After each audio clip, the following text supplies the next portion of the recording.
उत्तर प्रदेश की राजनीति में इन दिनों अखिलेश यादव का एक बयान चर्चा का केंद्र बन गया है। उत्तर प्रदेश की राजनीति उस बयान के बाद लगातार गर्मा रही है। हमारे साथ बात करने के लिए राष्ट्रीय लोकदल के वरिष्ठ नेता सुधीर भारती मौजूद हैं। किस तरह से देखते हैं अखिलेश यादव के इस बयान को? अभी हमने मुजफ्फरनगर की तस्वीरें देखी, आपके कार्यकर्ता सड़कों पर आ गए, आपके जो जिला अध्यक्ष है उन्होंने जो है एहसान फरामोश बताया है अखिलेश यादव को। किस तरह से लोकदल इस पूरे बयान को देखती है? देखिए, सबसे पहले तनवीर भाई, आपका स्वागत। आपने मुझे मौका दिया इस पर बोलने का। पहली बात तो ये है कि गलत बोलोगे तो गलत सुनोगे। अब बात ये है कि ये शुरुआत अखिलेश जी ने की। उन्होंने पहले भी एक बार की गलती होती है, गलती से मुंह से स्लिप ऑफ टंग हो जाता है, गलती से मुंह से निकल जाता है, या कई पत्रकार पूछ रहे हैं तो उसके जवाब में हो सकता है गलती से कोई बात निकल जाए। लेकिन ये एक बड़े नेताओं का सामान्य शिष्टाचार है, वो भी उन्होंने खो दिया। उन्होंने एक बार पहले भी ये बात कही थी, लेकिन हमने उस बात को इसलिए नज़रअंदाज कर दिया था कि चलो भाई, एक बार की गलती हो जाती है। लेकिन इस बार अपने कार्यकर्ताओं के बीच में माइक पे उन्होंने जानबूझ के ऐसे शब्द इस्तेमाल किए जो सामान्य शिष्टाचार की श्रेणी में नहीं आते। वो जानबूझ के दूसरे को नीचा दिखाने की श्रेणी में आते हैं। अब बात यह है, जहां तक उन्होंने हमें ये बोला कि 54 रुपया बना दिया। अब सबसे पहले, आप खुद एक जनपद के वरिष्ठ पत्रकार हैं, आप एक बार बताइए, वो बयान जो था वो इस परिप्रेक्ष्य में था कि 2019 में हमारा गठबंधन सपा के साथ था। वो इसलिए हुआ था क्योंकि 2018 में हमने पहली मुस्लिम सांसद तबस्सुम हसन को जिताकर संसद भेजने का काम किया था, वरना पूरे उत्तर प्रदेश में से एक भी मुस्लिम सांसद नहीं था। तो वो ये याद क्यों नहीं रखते कि तब तबस्सुम हसन ने अपने यहाँ चुनाव प्रचार के लिए अखिलेश यादव जी को बुलाना तक उचित नहीं समझा था, क्योंकि वो जानती थी कि उनके चेहरे पे एक वो काली पुती हुई है 2013 की। तब यहाँ लोगों के अंदर उनका आना मान्य नहीं था।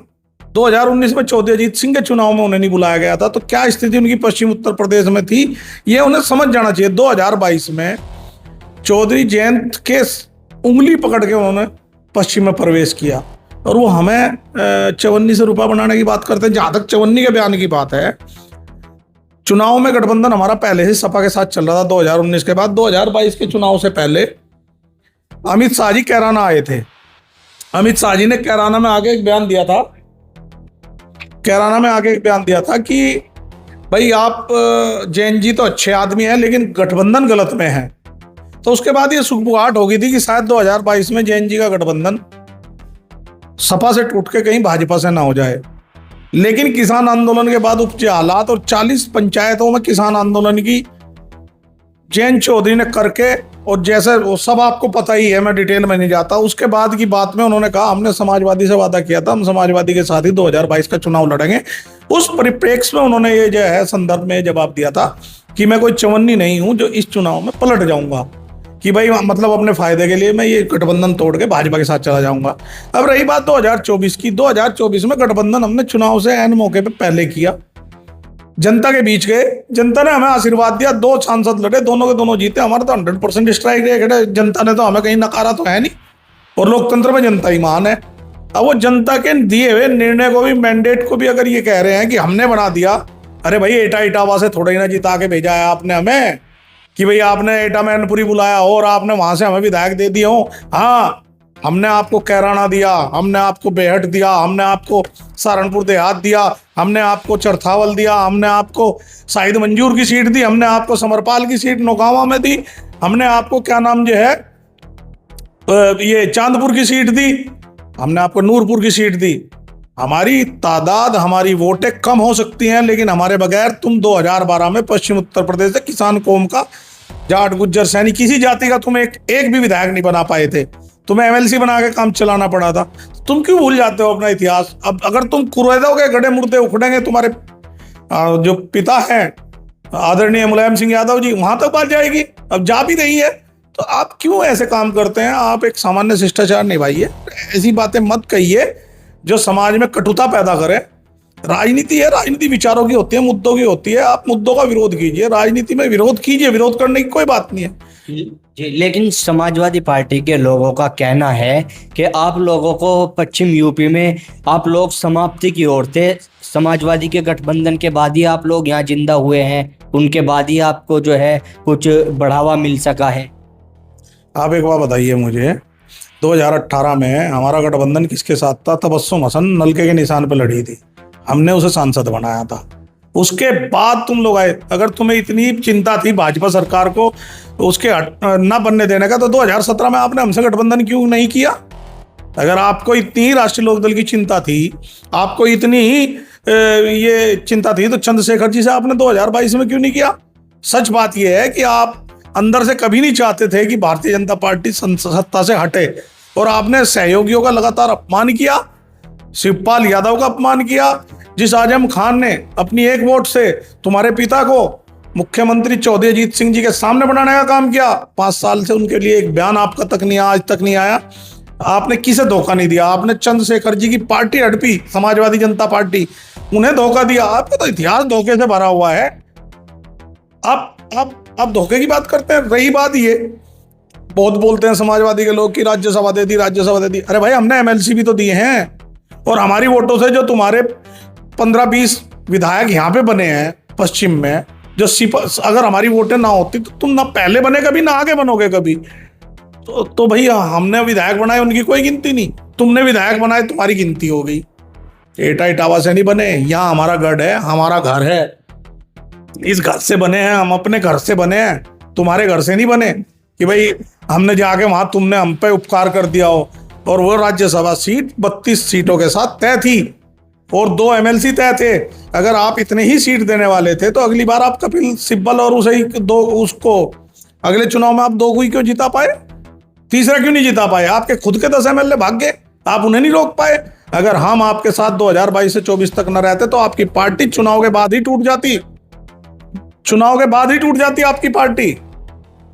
जिस तरह से पश्चिम यूपी में इस बयान के बाद राजनीतिक माहौल गरमाया हुआ है, और जिस तरह से अभी हमने मुजफ्फरनगर की तस्वीरें देखी, आपके जिला अध्यक्ष का बयान आता है, उसके बाद आपकी जो युवा इकाई की टीम है वो सड़कों पर उतरती है, अखिलेश यादव का पुतला वो फूंक देते हैं। आगे की क्या नई तस्वीरें इस बयान के बाद, किस तरह का माहौल आपको नजर आ रहा है?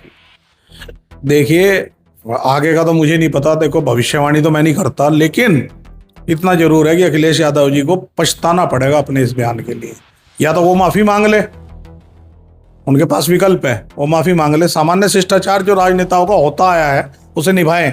माननीय मुलायम सिंह यादव जी के सुपुत्र हैं, बनी बनाई पार्टी मिल गई और आप बैठ गए। आप जयंत चौधरी की बात करते हैं, श्रद्धेय स्वर्गीय चौधरी अजीत सिंह जी जब गए तो 0 पार्टी थी, आज 4 सदनों में मेंबर है। जयंत चौधरी ने अपनी मेहनत से रात दिन सड़कों पर संघर्ष किया, तुम्हारी तरह ट्वीट खेल के नहीं पार्टी चला रहे वो। बताओ, किसान आंदोलन में कहाँ थे अखिलेश जी?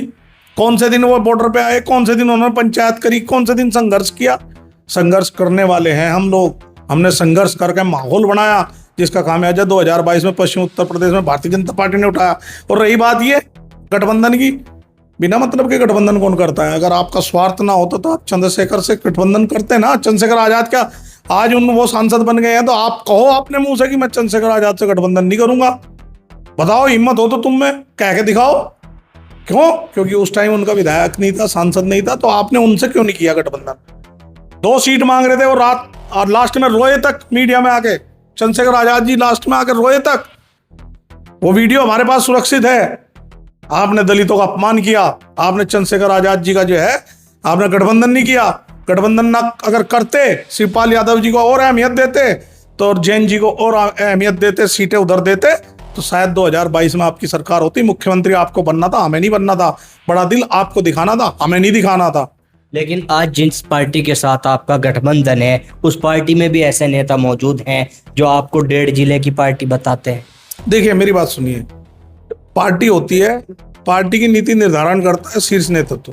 शीर्ष नेतृत्व से हमारा गठबंधन है।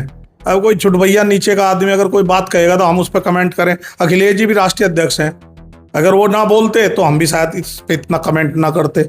अब शीर्ष नेतृत्व तो अगर भारतीय जनता पार्टी का हमारे नेतृत्व से खुश है, दोनों का विचार कुछ विषयों पे मिल रहा है, कुछ पे हो सकता है सहमति हो, बातचीत चलती रहती है। लोकतंत्र में हमेशा गुंजाइश रहती है। ऐसा नहीं है कि हमने कोई विलय कर लिया है। गठबंधन है भाई, गठबंधन शर्तों पे होता है, उनकी भी शर्तें हैं, कुछ हमारी भी है। हमने किसान वर्गों को एक साइड नहीं रखा। आप एक बात बताइए, भारतीय जनता पार्टी उत्तर प्रदेश में जैन जी के आने के बाद 400 रुपये रेट करती है। माननीय मुख्यमंत्री जी खुली सभाओं में कहते हैं कि जैन जी का और उनके विधायकों का हम पे दबाव था। इससे बड़ा प्रूफ चाहिए क्या आपको? इससे बड़ा प्रूफ तो नहीं चाहिए ना। तो जैन जी जहां रहेंगे अपने वर्गों की लड़ाई लड़ेंगे, किसान की, मजदूर की, नौजवानों के लिए कौशल विकास में इतना काम कर रहे हैं। ये पच नहीं रहा अखिलेश जी को। अखिलेश जी को लग रहा है कि जैन जी का बढ़ता कद उन्हें दिक्कत देता है। उन्हें पश्चिम का कोई नेता हजम ही नहीं होता। बहन मायावती जी हजम नहीं हुई, उन्हें क्या नाम चंद्रशेखर आजाद हजम नहीं है। पश्चिम के लोगों के प्रति पीसीएस का सेंटर लेके थे वो, यहां से उठा के भर्ती केंद्र लेके थे उठा के अपने राज्य में। उन्होंने पश्चिम के साथ क्या नहीं अन्याय किया। हमेशा पश्चिम को तुच्छ निगाह से देखते हैं और पश्चिम के नेताओं को भी वो नहीं चाहते कि ये आगे बढ़े, इनका कद बढ़े। ये लड़ाई उनकी पश्चिम के साथ है। आने वाले चुनाव की अगर बात की जाए, अखिलेश यादव के इस बयान का पश्चिम यूपी की राजनीति में किस तरह का असर पड़ने वाला है? पश्चिम यूपी में उन्हें पछताना पड़ेगा और यहाँ से ही हवा बन के चलती है। 1 नंबर सीट बेहट यहीं से है, यहीं से चलती है। और जब माहौल यहाँ से चलेगा ना तो उन्हें गोरखपुर बलिया तक पछताना ही पड़ेगा कि उन्होंने ऐसा बयान क्यों दिया था। उनकी पार्टी के लोग अंदर खाने स्वीकार कर रहे हैं कि ऐसे बयान की आवश्यकता नहीं थी, कोई आवश्यकता नहीं थी उन्हें ऐसे बयान की, लेकिन उन्होंने बयान दे के अपनी पार्टी का, अपने समर्थकों का बड़ा नुकसान किया है। हमारा क्या है? हमारा क्या है? हमें तो विरोध करना है, हम विरोध करेंगे। गलत बात का विरोध हमेशा करते आए हैं, करते रहेंगे, पहले भी किया है, हमेशा किया। बिल्कुल, देखिए हमारे साथ में राष्ट्रीय लोकदल के वरिष्ठ नेता सुधीर भारती मौजूद थे, जो पूरे अखिलेश यादव के इस बयान को लेकर बेबाकी से अपने हमारे और सवालों का बेबाक जवाब दे रहे थे।